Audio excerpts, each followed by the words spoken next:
Welcome to Mad Gaming, and I'm your host D-Mac. Today, this video is going to be focusing on something that everyone was excited about at the end of E3, when Microsoft announced that the Xbox One will be backwards compatible with the 360. This was a astounding and exciting announcement that they will be giving us this feature on the Xbox One. You better live some of your greatest moments from your Xbox 360 on your Xbox One.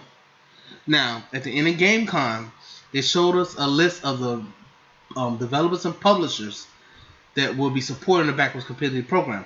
Because we all know at the end of E3 they told us that the only thing that would stop them from making a lot of games backwards compatible is the publishers and developers of the games. So as we see, look at this list. They have some like 2K, Bandai, a lot of big names for a lot of big games that we play and that we loved on the Xbox 360. There were 3 big developing publishers that was missing from this list, and I was astonished not to see them. The first one was Activision, the Call of Duty series makers. I mean, Call of Duty is one of the biggest series of games that people play all over the world on the Xbox 360. And then the second one is Konami. We all know Konami is a big developing and publishing company that does some of our favorite games as well. And Take-Two Interactions. Now, at the end of this list, after GameCon, I decided that I would go on the social media and start looking at what people thought about this and was they upset, outraged. Some of you was outraged, some of you was like whatever, some of you was like, well, who cares? And then I started talking to people through the social networks and online and talking to people around my community. And I asked them, why do you think Activision, Konami, and Take-Two Interactions don't want to be part of the backwards compatibility program? Well, they gave me some interesting answers, and I'm going to share this with you. And I want you to listen to what they tell me, and I'm going to tell you what I took out of the whole situation and what I think is the reason why. And at the end of this video, you can leave your comments below and tell me do you think it's true or false, okay?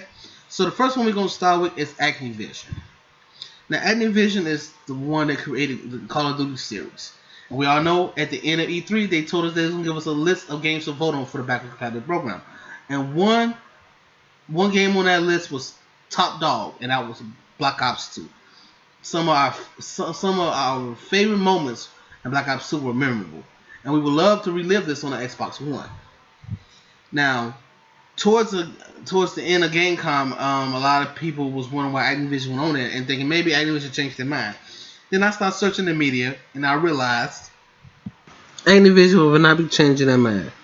And I searched the web to find the reasons why they won't be changing their mind.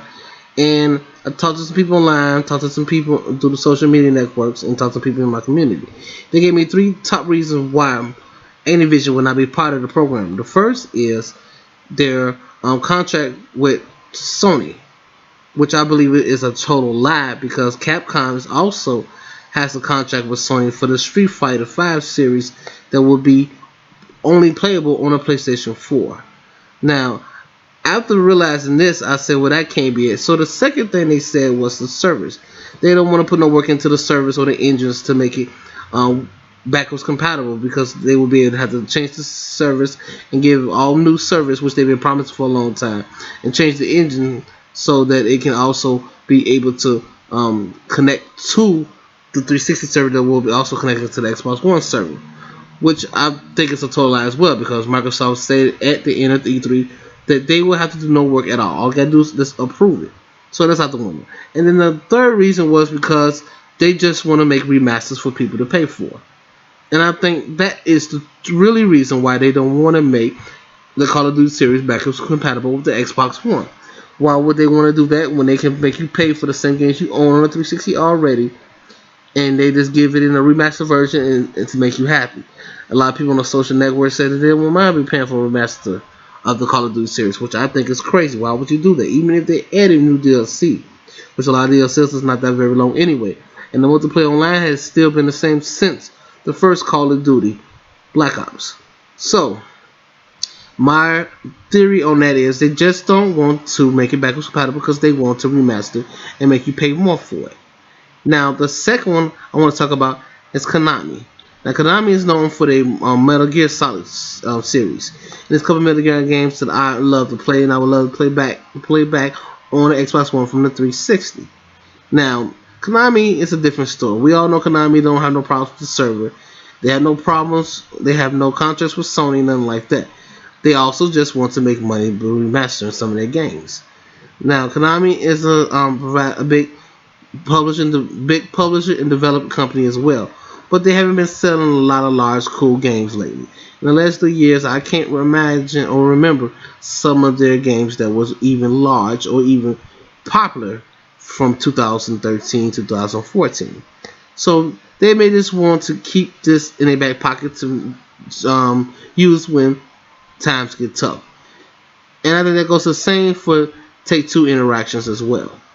Now, figuring all this out and talking to people and stuff like that and realizing that it's nothing more than just greed and that they don't want to show appreciation by making these games backwards compatible with our Xbox One because they don't really care about how we feel or even even really thankful for us as consumers to support their products.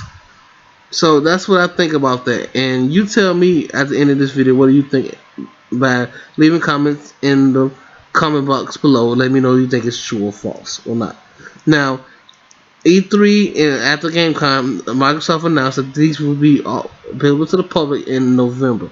Don't have a specific date yet, but we will wait and see. Maybe Activision, Konami, and 2K Interactions will change their mind before then. But I highly think they will. I think they're going to stick to their guns because they're going to want us to remaster. Now, if we want to show them that we're not playing and they're supposed to support us and do things for us as well as we do for them, we need to stand up and speak and be heard. So that's the end of my thoughts. Don't forget to hit that subscribe button and thank you for watching.